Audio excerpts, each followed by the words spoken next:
자, 교회는 몸된 교회의 지체들로 구성된 청지기들의 공동체입니다. 교회가 주님의 몸이어야 한다는 사실과 그 몸을 이루고 있는 성도들이 지체로 존재한다는 것과 그리고 그 지체들은 다 하나님의 청지기로 부르심을 받았다는 사실을 이것 명확하게 이해해야죠. 자, 그렇다면 몸된 교회는 생명력이 있는 공동체이기 때문에 반드시 자라가야 하고 그리고 스스로 세워져야 합니다. 하나님이 교회를 자라게 하시고 교회를 세우시는데 하나님께서는 부르신 성도들을 청지기로 삼아 그 일을 이루어가게 하십니다. 우리가 지금 이 자리에 있게 된 것은 우리의 의지와 우리의 계획에 의해서가 아니라 하나님의 의지와 하나님의 뜻에 의해 부르심을 받은 것입니다. 이 부분이 정확하게 고백이 되어야 비로소 몸된 교회의 공동체의 지체가 될 수 있는 겁니다. 이것을 인정하는 성도들에게 동일하게 나타나야 하는 고민이 두 가지가 있습니다. 첫 번째는 하나님이 나를 왜 여기에 있게 하셨을까? 왜 나를 이곳으로 부르셨을까? 그 고민 하시죠? 그 고민 하고 계시죠? 이 고민이 있어야 정상입니다. 두 번째, 그렇다면 몸된 교회를 자라게 하고 세워가는데 하나님은 나를 통해 어떤 일을 하고 싶어 하시는가? 이 두 가지는 끊임없이 하나님 앞에서 가져야 하는 고민과 그에 따르는 질문. 여러분 답을 얻고 계십니까? 우리가 청지기가 되었다는 사실은 몸된 교회를 그리스도의 몸으로 잘 자라게 또 잘 세워야 하는 책임이 우리에게 주어져 있다. 그 책임이 우리에게 주어져 있습니다. 라고 하는 고백과 같은 고백입니다. 우리는 지난주에 그렇게 몸된 교회를 잘 자라게 하고 세워가도록 하기 위해 두 가지 아주 중요한 원리가 있다는 것을 살폈습니다. 기억하시나요? 첫 번째, 주님의 뜻에 모든 기준을 맞춰야 합니다. 내가 가지고 있는 습관이나 전통, 내가 원하고 바라는 것과 주님의 뜻이 충돌을 일으킬 경우가 종종 발생합니다. 수십 년 동안 해오던 것, 내게 익숙해 있는 것, 그런데 주님의 뜻인가 고민이 되기 시작하고 이건 주님의 뜻이 아니었구나 판단이 된다면 과감하게 주님의 뜻대로 하기로 결단해야 한다 했습니다. 두 번째는 서로 사랑해야 합니다. 크게 사랑해야 합니다. 이 세상에 존재하는 다른 조직과 구별되는 본질적으로 구별되는 주님의 몸된 교회 공동체의 특성, 그것은 서로 그렇게 사랑하는 것입니다. 자, 그 사랑의 표현에 있어서 중요한 건 우리의 말. 그래서 우리는 지난주에 교회 오면은 내가 말의 실수가 많은 사람이니까 말하지 않으리라 그러면 안 되고 어떻게 해야 된다 그랬죠? 덕을 세우는 선한 말을 해서 서로 은혜를 끼쳐야 한다 그랬습니다.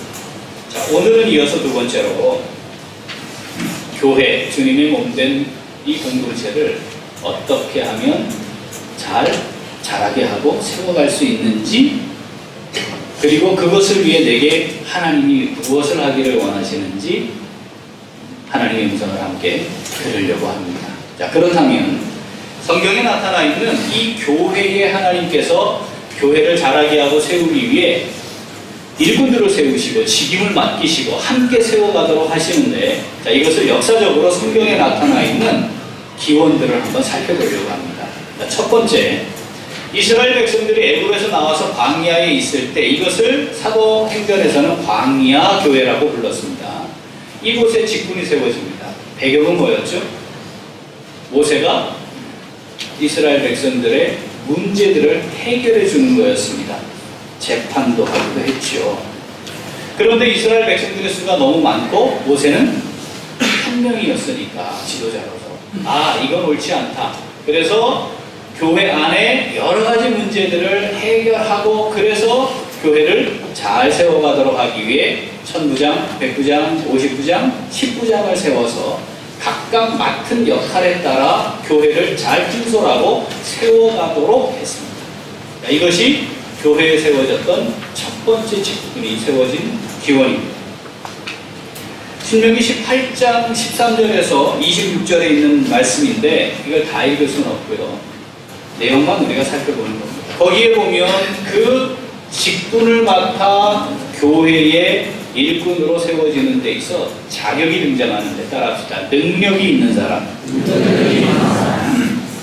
누구를 세워야 해요? 능력이 있는 사람을 세워야 돼요. 자, 이렇게만 딱 이야기하면 공부도 좀 많이 해야 되고 사회적 지위도 좀 있어야 되고 돈도 좀 있어야 되고 똑똑해야 되고 경험도 많아야 되고 이렇게 생각하기 쉬운데 신명기에 있는 말씀을 보면 따라합시다. 하나님을 두려워하며 진실함은 불의한 이익을 미워하는 것. 한 번 더. 하나님을 두려워하며 진실하며 불의한 이익을 미워하는 것. 이것이 능력이 있는 거라고 기록을 합니다. 그러니까 우리가 지니고 있는 사회적인 어떤 신분이나 그에 따르는 조건들을 초월해 이 영적으로 교회를 잘 세워갈 수 있는 능력이 있어야 되고 그것은 하나님을 두려워하고 그렇죠? 하나님을 두려워하고 진실해야 하고 불의한 이익을 미워하는 사람이어야 하고 또 하나는 그것에 따라서 사람들에게 그것을 인정받는 사람이어야 한다. 자, 이것이 조건이었습니다. 이렇게 해서 1000부장, 100부장, 50부장, 10부장으로 세워지면 사람의 낯을 보지 마라. 외모를 보지 마라.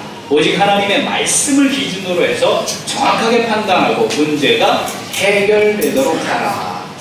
이것이 직분의 수행의 원리였습니다. 그런데 내가 판단하기 너무 어렵다 하면 어떻게 하라? 상위 지도자에게 그것을 돌려서 결국 최고 지도자가 그것을 결정할 수 있게 하라. 이것이 교회를 잘 자라게 하고 세워가도록 하기 위해 처음으로 하나님이 허락하신 직분이 부여된 상황과 그 말씀입니다. 이렇게 한 이후에 이스라엘 공동체가 뭐로 바뀌었죠? 나라로 바뀌어버립니다. 그러면서 이제 나라의 직제가 되어버렸어요. 그리고는 이제 이 모형이었던 구약의 공동체가 신약으로 넘어오면서 예수님의 몸으로 바뀌지요. 그리고 나서 첫 번째로 신약에서 직분자를 뽑는 장면이 사도행전 1장에 나타납니다. 자, 예수님께서 12사도를 선택하셨는데 그 중에 한 사람이 사도의 지위를 잃어버렸죠. 그래서 한 사람을 다시 뽑게 됩니다. 그 다시 뽑게 되는 과정이 사도행전 1장에 등장하는데 같이 한번 읽어보겠습니다. 사도행전 1장 21절부터 일어나고 요한의 세례로부터 우리 가운데서 올려져 가신 날까지 주 예수께서 우리 가운데 출입하실 때에 항상 우리와 함께 다니던 사람 중에 하나를 세워 우리가 더불어 예수께서 부활하심을 증언할 사람이 되게 하려 하리라 하거늘 그들이 두 사람을 내세우니 하나는 바사바라고도 하고 별명은 유스도라고도 하는 요셉이요 하나는 마띠아라. 한 사람을 뽑기 위해서 기존의 사도들은 누가 선택하고 정했습니까? 예수님이 직접 제자들을 불러서 사도를 삼으셨습니다. 그런데 한 사람을 다시 충원하는 과정에서는 어떻게 했냐면 교회 공동체가 두 사람을 추천을 합니다. 그 사람을 세워놓고 기도하고 결정을 하게 되는데 조건이 있죠. 뭡니까? 주님이 사역을 하는 3년 동안에 함께 출입하던 사람이어야 하고 또 하나는 부활을 증거할 수 있는 부활의 목격자여야 한다는 거죠. 이 두 가지 조건을 놓고 두 사람을 추천을 합니다. 자, 23절부터 다시 한번 읽어봅니다. 그들이 두 사람을 내세우니 하나는 바사바라고도 하고 별명은 유스도라고도 하는 요셉이요 하나는 마띠아라. 자, 이 두 명을 추천을 해요. 그 다음 24절 그들이 기도하여 이르되 무사람의 마음을 아시는 주여 이 두 사람 중에 누가 주님께 택하신 바래요 봉사와 및 사도의 직무를 대신할 자인지를 보이시옵소서. 유다는 이 직무를 버리고 제 곳으로 간나이다 하고 제비고와 마띠아를 얻으니 그가 11사도의 수에 들어가니라. 아멘. 자, 주님께서 세우시옵소서 해서 두 사람을 추천한 후에 최종 결정은 뭘로 했어요? 제비를 뽑았습니다. 하나님께서 전적으로 결정하신다라는 사실을 인정하도록 하는 방법으로 제비를 뽑았지만 앞에 절차는 뭐였어요? 성도들이 그 사람이 어떤 사람인지 확인하고 추천을 했다는 겁니다. 결국 이 과정을 통해 하나님의 정하심에 대한 결정이 다 같이 수용될 수 있도록 한 것이죠. 앞으로 우리 교회도 이 방법을 수용하면 어떻겠습니까? 예를 들어 이번에 3분의 장로님을 우리가 더 세웁시다 결정이 되면 6명 내지 10명쯤 추천을 해놓고 제비를 뽑아서 그러면 나머지 떨어지신 분들이 딴 교회 안 가실 것 같은데 나한테 표를 안 줘? 나를 우습게 봐? 하고 가시는 분들이 우리 교회 말고 다른 교회도 많으니까 그렇게 하면 어떨까? 우리 총회가 그래서 이거를 그대로 말씀대로 그대로 받아들여서 추천을 받고 제비를 뽑아서 선택을 하고 또 제비를 뽑아가지고 2명을 놓고 선거를 하는 뭐 이런 방법들을 지금 쓰고 있습니다. 자, 이것이 사도를 충원하는 과정에서 직분을 세우는 과정이었습니다. 또 하나, 예루살렘 교회가 폭발적으로 인원이 늘었죠. 이유는 왜 그랬죠? 흩어져야 했습니다. 성령이 너희에게 임하시면 너희가 권능을 받고 사마리아와 예루살렘과 사마리아와 유대와 사마리아와 땅끝까지 이르러 내 증인이 될 것이다. 흩어져야 했기 때문에 짧은 시간에 폭발적인 성장을 해야 했습니다. 그 폭발적인 성장을 우리 교회가 다시 되풀이하기를 기도하지 마셔야 한다고 제가 누누이 말씀드렸습니다. 그죠? 만약에 그렇게 하나님이 하신다면 나중에 교역자들만 남고 다 흩어진다니까요. 이건 특별한 역사적인 한 사건이지 되풀이되거나 반복되는 사건이 아닙니다. 자, 갑자기 늘어나서 교회 안에 문제가 생겼단 말이죠. 성령이 역사하기도 하고 충만함을 경험하는 성도들이기도 했지만 문제가 생겼어요. 뭡니까? 다수를 점하고 있던 히브리파 유대인들, 소수를 점하고 있던 헬라파 유대인들 사이의 갈등입니다. 히브리파 유대인들은 다수를 점령하고 있지만 서로 너무 잘 알아서 누가 어떤 문제가 있고 우리가 도와줘야 할 과부는 누구다 다 챙길 수 있었어요. 헬라파 유대인들은 소수였지만 지역과 출신이 다르기 때문에 또 서로 잘 알지 못해서 충분히 서로 간에 챙길 수도 없었고 히브리파 유대인들이 헬라파 유대인들을 챙기는 것도 현실적으로 어려운 일이었습니다. 그래서 매일 교회가 하는 중요한 사역 중에 하나는 경제적 독립을 이루지 못한 궁핍한 자들을 교회가 책임을 지는 거였는데 그게 바로 매일의 구제예요. 그 매일의 구제에 목록을 작성을 하고 그 목록에 따라 교회가 필요를 공급하는 일이었는데 그 대표적인 대상이 과부였단 말이죠. 과부의 목록을 쭉 작성을 해놓고 매일의 구제를 행하는데 헬라파 유대인 과부들이 자꾸 명단에서 누락이 되는 거예요. 어떻게 해야 됩니까? 어떻게? 저희는 자꾸 누락이 되는데 좀 살펴주세요. 히브리 유대인들에게 같은 교회에 몸된 교회 지체들이니까 뜨겁게 서로 사랑하는 사이들이라니까 그렇게 문제를 해결할 수도 있었을 법한데 교회 안에 뭐가 생겼어요? 분쟁이 생겼습니다. 그래서 원망하는 일이 일어나고 불평을 하게 되었습니다. 어떻게 해야 했습니까? 이 문제를 빨리 해결해야 되죠. 그래서 이 문제를 해결할 수 있는 직분자를 세우기로 하고 그렇게 해서 세워진 역사상 첫 교회 직분자, 안수하여 세운 첫 7명의 집사님들이 탄생하게 된 거였습니다. 자, 한번 읽어볼까요, 우리? 사도행전 6장입니다. 그때에 제자가 더 많아졌는데 유대인들이 자기의 과부들이 개인의 규제에 빠지고 히브리파 사람을 원망하니 12사도가 모든 제자를 불러 이르되 우리가 하나님의 말씀을 제쳐놓고 적대를 일삼는 것이 마땅하지 아니하니. 자, 두 가지 문제인 거예요, 그죠? 원망하는 게 문제, 원망이 일어난 게 문제예요. 우리가 해결해야 돼요. 두 번째는 사도들의 본질적인 사역은 말씀 사역이지 이들을 접대하는 일, 이들에게 필요를 공급하는 일을 하는 게 아니니까 교회가 제대로 자라고 바르게 서기 위해서는 이 본질적인 사역이 분명해야 하는 거죠. 자, 그래서 3절 형제들아 너희 가운데서 성령과 지혜가 충만하여 칭찬받는 사람 7을 택하라. 우리가 이 일을 그들에게 맡기고자. 성도들로 하여금 이 일을 맡을 사람을 추천하게 했습니다. 택하게 했습니다. 자, 조건은 뭡니까? 성령과 지혜가 충만하고 또 하나 칭찬받는 사람. 그 말은 뭡니까? 그것이 모든 성도들에게 공통적으로 인정되는 사람입니다. 그 조건을 가지고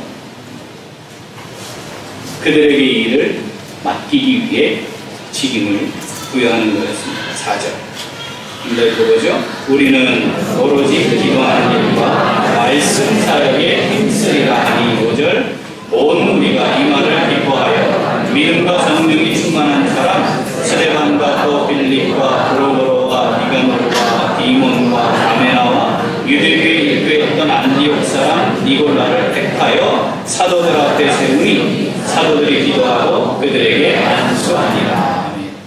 신약에 와서는 제비 뽑는 일 없이 성도들에 의해 7명이 세워진 겁니다.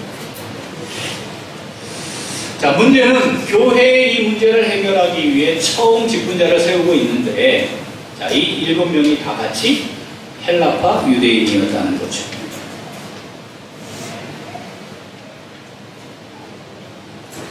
자, 교회의 절대 다수는 누구였다고요? 히브리파 유대인들이었습니다. 그럼 처음으로 하늘의 이 귀한 직임을 받는 이 장면에서 예루살렘 교회 성도들은 히브리파 유대인들을 대표자로 세우는 것이 맞지 않았겠습니까? 소수이고 잘 모르고 그리고 또 교회에 원망했던 그 사람들을 대표자로 세워서 이 일을 맡아 하도록 결정하는 것, 어떻게 생각하십니까? 선한 이유 우리 교회 30년, 40년 출석한 사람과 온지 5년밖에 안 된 사람, 교회의 중직을 맡겨서 교회 문제를 해결하도록 세우자. 5년밖에 안 된 사람을 세웠다. 가능하겠습니까? 우리가 같이 지낸 세월이 얼마고, 우리가 서로 주고받은 일이 얼마인데 어떻게 너 나를 외면할 수가 있어? 몸된 교회를 그리스도의 몸으로 자라게 하고 세워가는 데에는 우리가 서로 가지고 있는 인간적 관계를 넘어 하나님의 이 위대한 주님의 몸된 공동체가 어떻게 하면 잘 세워질 수 있을까에 초점을 맞추어야 하고 그것을 통해 결정해야 합니다. 자, 지금 이 문제를 가장 잘 해결하고 교회를 세워갈 수 있는 사람들은 헬라파 유대인들이었다고 교회가 결정할 수 있었다는 거죠. 성령 충만함이 있어서 정말 성령의 현재적인 역사들을 경험하는 교회였지만 문제가 있어요. 문제 없는 교회는 그래서 존재하지 않습니다. 중요한 것은 그 문제를 해결하기 위해 직분자들을 세우는 것이지 그 사람의 영광을 위해 그 사람이 이제까지 한 수고에 대해 보상하는 차원에서 직분자를 세우는 것이 아니었다는 것. 자, 이 직분자들이 세워진 목적은 뭐였습니까? 사도들의 역할을 제대로 감당하고 교회는 교회대로 제대로 잘 자라고 세워지도록 하기 위한 것, 그것이 분명한 기준이었다는 것. 이 과정들을 종합해보면 하나님께서는 교회에 왜 직분을 주시는가, 왜 직임을 허락하시는가 따라합시다. 교회의 문제를 해결하기 위한 것이다. 교회의 문제를 해결하기 위한 것이다. 하나님이 나를 어떤 직임을 주신다면 교회가 문제가 있을 수 있고 문제가 있는데 그 문제를 잘 해결하도록 섬기게 하신 것이다. 자, 이걸 놓치지 말아야 합니다. 이 과정을 위해 하나님께서는 성도들이 직접 뽑게 하시죠. 이유는 뭡니까? 내가 세웠으니까, 나를 통해 하나님이 세우셨으니까 하나님이 세우심에도 순종하지만 나를 통해 세운 거니까 순종해야 하겠다 라고 하는 마음을 하나로 모으시기 위해 이 절차를 진행하는 겁니다. 아니, 잘할 줄 알고 내가 뽑아줬는데 이게 뭐야? 그럼 안 돼요. 그죠? 네.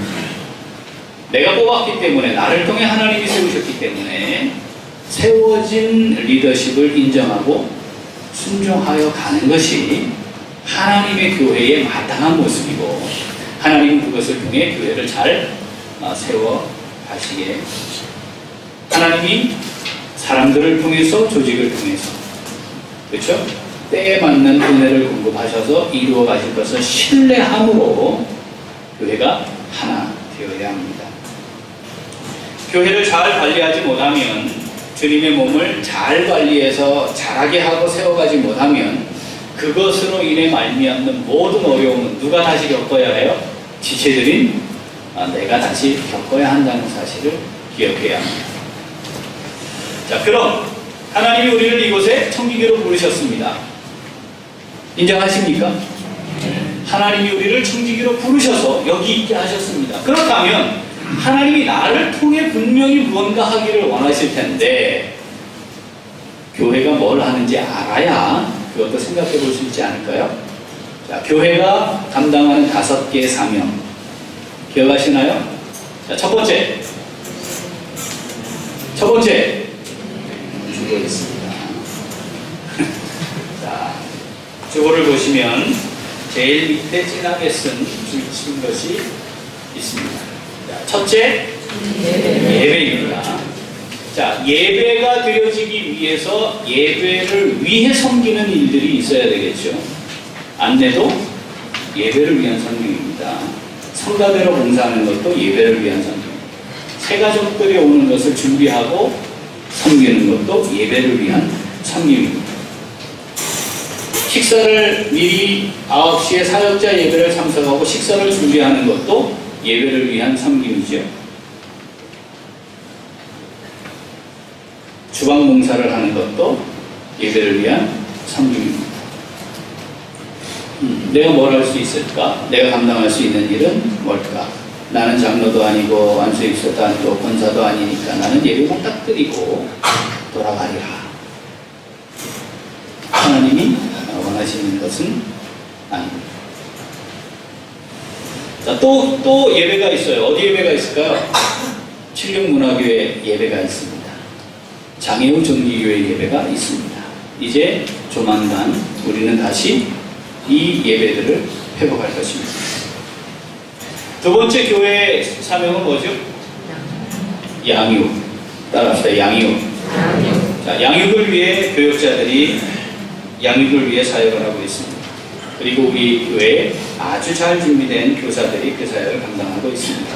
지금 뒤에 신생아부실, 신생아들이 저희 교회는 부흥을 하고 있는데 저곳에서 신생아들 부모들은 예배에 참여하고 아이들을 봐주는, 그래서 예배를 잘 드릴 수 있도록 하는 부서가 신생아부입니다. 신생아부 안에 들리십니까? 안 들려요? 들려요? 네, 이렇게 들려요 하니까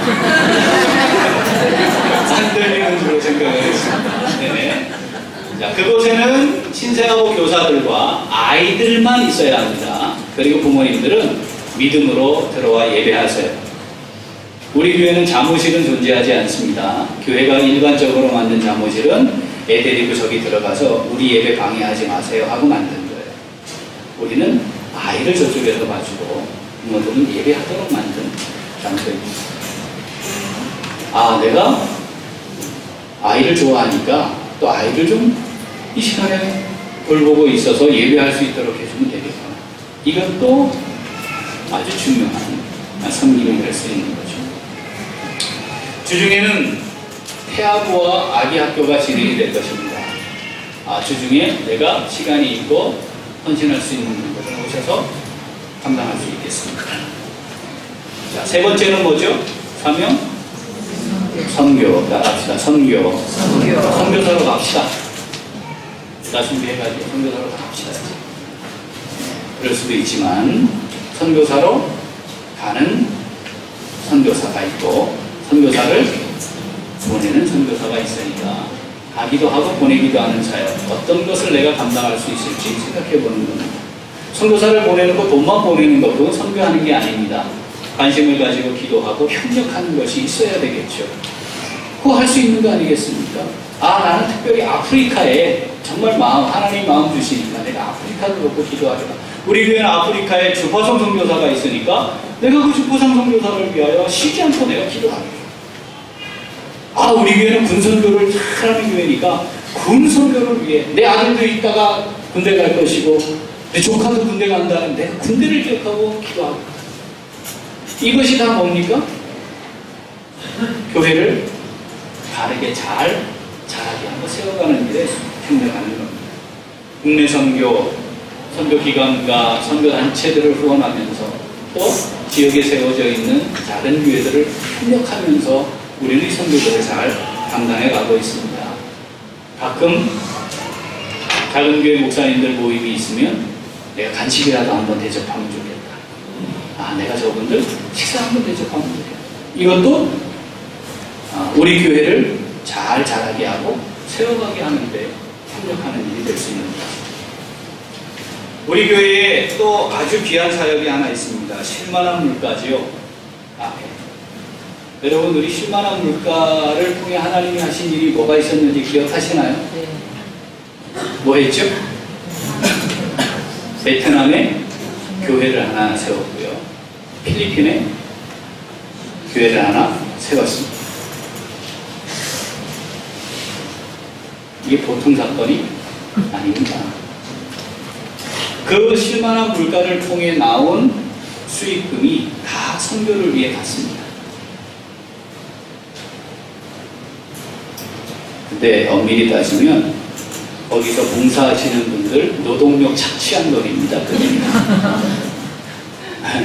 한 푼도 무슨 월급이라고 준 적이 없으니까 결국 그 남았다는 게 뭐냐면 인건비 나가면 하나도 남지 않을 돈이었어요. 그거 봉사함으로 섬김으로 만들어진 거였고 그것이 그대로 선교에 투입이 됐던 겁니다. 새로 시작합니다. 쉴만한 물가 카페에서 봉사하실 분들이 있으면 좋겠어요. 주일날은 정신없거든요. 거기다가 우리가 하고 있는 파트가 여러 개가 있다 보니까 몇 분이 함께 그곳에서 주일날 내가 교회 가서 이거 봉사하면 좋겠다. 그렇게 마음이 있으신 분은 사역자 예배를 참석하시고 난 예배 후까지 그곳에서 봉사해 주시면 좋겠죠.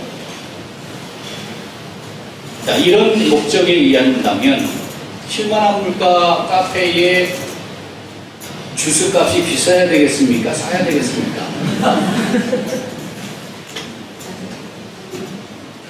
어때야 될 것 같아요? 500원 더 내고 1000원 더 내서 우리가 먹으면 500원 1000원으로 무슨 성경금 하겠다고 어디 되겠습니까? 그러나 우리가 그걸 이용을 하면 그것이 곧 우리 성도들의 마음이 모아지는 성교 기쁨이 되는 거죠. 오히려 외부인들이 오면 바깥보다 훨씬 좋은 재료에 좋은 먹거리로 저렴하게 이용할 수 있게 해주는 것이 교회가 이 일을 하는 것에 아주 좋은 원리가 되지 않겠습니까? 참고로 실만한 물가의 팥빙수는 100% 국산 팥을 권사님들이 직접 사다가 삶아서 인공 첨가제가 하나도 들어가지 않은, 그리고 보존 유통기한을 잘 지켜서 만드는 신선한 재료입니다. 인절미 직접 방앗간에서 따옵니다. 콩가루 직접 국산 콩을 사서 빻아서 만든 콩가루입니다. 사과잼 사과를 사서 잘 썰어서 아주 맛있게 만든, 이거 100% 천연 재료들입니다. 어떤 권사님은 이 팥빙수의 가격이 3,000원이라 하니까 막 화를 내셨대요. 그렇게 받아가지고 뭘 하려고 그러냐고. 그러나 3,000원은 받겠습니다. 이런 것들로 우리가 지역에 있는 이웃들에게 섬기는 거죠. 우리는 감사함으로 참여하는 거죠. 이것이 잘 맞아가면, 여러분, 나는 교회를 위해 할 수 있는 게 없어요. 저는 능력도 없고 시간도 부족하고 왔다가 그냥 가야 되는데, 열심히 식당에서 우리 성도들을 대접하기 위해 섬기는 분들을 기쁘시게 하는 일도 교회를 잘하게 하고 세우는 일이지 않습니까? 그러니까 꼭 식사하고 가세요. 그죠? 그리고 1,500원 내고 커피 한 잔 하고 가세요. 그게 뭡니까? 아주 작은 일이지만 교회를 함께 잘하게 하고 세우는 일이 될 수 있다는 겁니다. 자, 교회가 해야 되는 중요한 사명 네 번째 따라합시다. 구제. 이거 봉사라고 하면 보다 폭넓게 접근할 수 있는데, 구제라고 좀 좁혀보는 게 좋을 것 같아요. 어려운 이웃들을 우리가 돌아보고 그들을 살펴서 돕고 하나님의 사랑을 전하는 거죠. 앞으로 우리 교회는 이 지역을 어떻게 그렇게 섬길 것인가 초점을 좀 많이 맞추게 될 것이고요. 관리 분과에서 이 부분을 가지고 어떻게 활용을 하고 우리가 지금 가지고 있는 이 시설물을 비롯한 성도들이 어떻게 참여할 수 있을지에 대해 연구 중에 있습니다. 돌아보고 살피고 세워가는 일을 감당하는 것이죠. 마지막 5번째는 교제입니다. 서로 뜨겁게 사랑하라. 사실 이것은 교제에 대한 명령이죠. 전도회와 구역 조직을 같이 통합을 하고 있는 이유는 가장 가까이에서 살필 수 있는 사람들이 먼저 이 일을 해보자는 겁니다. 전도회 모임, 임원들만 항상 몇 명 모여서 하는 모임이면 안 됩니다. 자, 하나님이 우리를 선한 이웃우리 교회의 청지기로 부르신 줄 믿습니까? 네. 따로 모이는 것이 어렵다면 언제 하면 되겠어요? 주일날 하면 되잖아요. 문제는 어떻게 하면 이것을 할까에 초점을 맞추면 할 수 있는 방법들을 충분히 생각해낼 수 있고 그런 방법을 찾을 수 있습니다. 우리 안에 교제가 있어야 합니다. 전도회로 구역으로 통합을 한 이유가 바로 거기에 있으니까 교제해야 합니다. 그래야 몸된 교회가 잘 자라고 잘 세워질 수 있습니다. 저는 할 수 있는 게 많지 않아요. 전도회 모임만 잘 참석하셔도 훌륭한 직임을 감당하는 겁니다. 구역 모임에 참여해서 할 수만 있다면 함께 말씀을 나누는 것도 교회를 잘 자라게 하고 세워가는 것, 그 일을 감당하는 겁니다.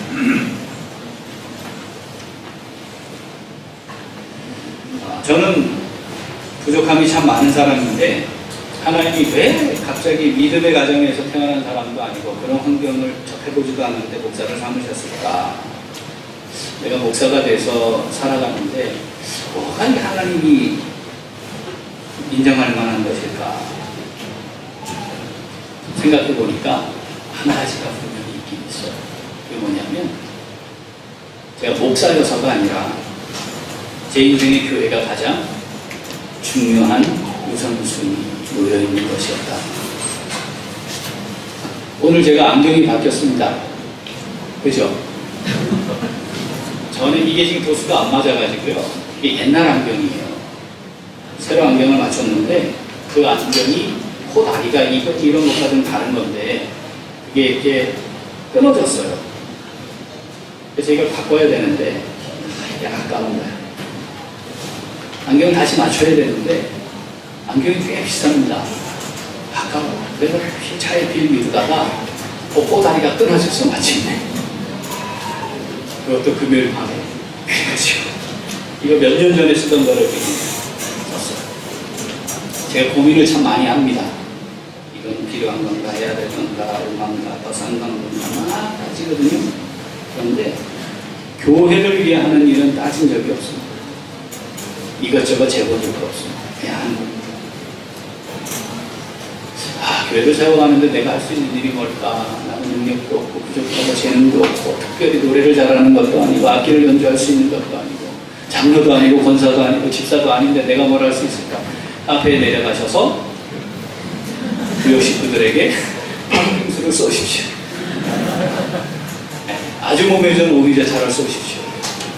이것도 교회를 잘 세워가는 일을 감당할 수 있는 겁니다. 우리가 다양한 지체들로 이루어져 있기 때문에 이 지체들이 각각의 역할을 잘 해야 몸이 건강하게 잘할 수 있는 겁니다. 다 눈일 수 없고 다 코일 수 없고 다 손일 수 없는 거 아니겠습니까? 보이지 않는 우리 몸의 지체가 얼마나 많습니까? 그런데 그 지체들이 다 있어야 하는 것처럼 나는 눈처럼 정말 중요한 지체가 아니야. 그렇지 않습니다. 보이지 않지만 정말 중요한 지체들이 우리 안에 얼마나 많은지 모릅니다. 그것처럼 우리 각자를 통해 하나님이 우리 교회를 세워가기를 원하시는 거죠. 베드로전서 4장 10절, 11절 오늘 본 말씀을 내놓습니다. 각각 감사를 받은 대로 하나님의 여러 가지 은혜를 맡은 선한 청지기 가지시고 감사하라. 만일 누가 말하려면 하나님의 말씀을 하는 것 같이 하고 누가 봉사하려면 하나님이 공부하시는 힘으로 하는 것 같이 하라. 이는 범사에 예수 그리스도로 말미암아 하나님이 영광을 받으시게 하려 하니 그에게 영광과 권능이 세세에 중하도록 있느니라. 아멘. 두 가지만 기억합시다. 첫 번째는 하나님이 공부하시는 힘으로 제가 하는 겁니다. 자, 이걸 확실하게 고백해요. 내가 했는데 내가 얼마를 했는데 내가 얼마를 썼는데 내가 시간을 얼마나 들였는데 이것 때문에 내가 얼마나 수고를 했는데 오케이. 당연히 그거 맞는 얘기지만 드러나기는 하나님이 주시는 힘으로 한 겁니다만 드러나게 하자. 그가 안 알아줘도 제가 안 알아줘도 하나님 알아주시면 돼요. 네? 옆에 있는 우리 성도들이 형제들이 안 알아줘도 하나님이 알아주시면 되는 거니까. 그리고 내 마음에 자꾸 그 마음이 드는 이유는 내가 했다고 생각하니까 그 마음이 드는 거 아니겠습니까? 하나님 주시는 힘으로 했으니 잘할 게 없다. 이 마음만 먹으면 그 마음도 들지 않는 거지요. 사탄에게 틈을 주면 안 됩니다. 그냥 감당하는 겁니다. 하나님 주시는 힘으로 제가 합니다. 고백하면서 서로 우리 안에 봉사가 풍성히 될 수 있기를 소원합니다. 또 한 가지 기억할 것. 하나님이 영광 받도록 합니다. 내가 영광 다 받아놓고 아이고 하나님이 영광 받으셔야죠. 이러는 경우들이 있는데 그거 옳지 않아요. 하나님의 영광이 어떻게 되면 선포될까? 이것을 통해 하나님이 영광 받으시는 것은 어떤 것일까? 고민해야 합니다. 그렇지 않으면 어느 순간 그 영광의 자리에 내가 서게 됩니다. 그러면 하나님께로부터 받을 상급이 없어져요. 이거 얼마나 안타깝고 어리석은 결과인 거야. 이렇게 하면 하나님 영광 받으실까? 하나님 영광 받으시도록 하는 것은 어떤 것일까? 생각하고 하나님의 영광을 최종적으로 나의 사역의 목적이 되도록 해야 합니다. 우리가 존재하는 이유가 하나님의 영광을 위한 것이니 나의 섬김과 헌신도 하나님의 영광을 위한 것이고 우리 교회가 영광받는 것이 아니라 교회를 통해 하나님의 영광 받으시. 그래서 선한 이웃 우리 교회가 하나님의 영광이 머무는 교회로 또 하나님의 영광이 멋지게 선포되는 교회로 잘 세워질 수 있기를 소원합니다.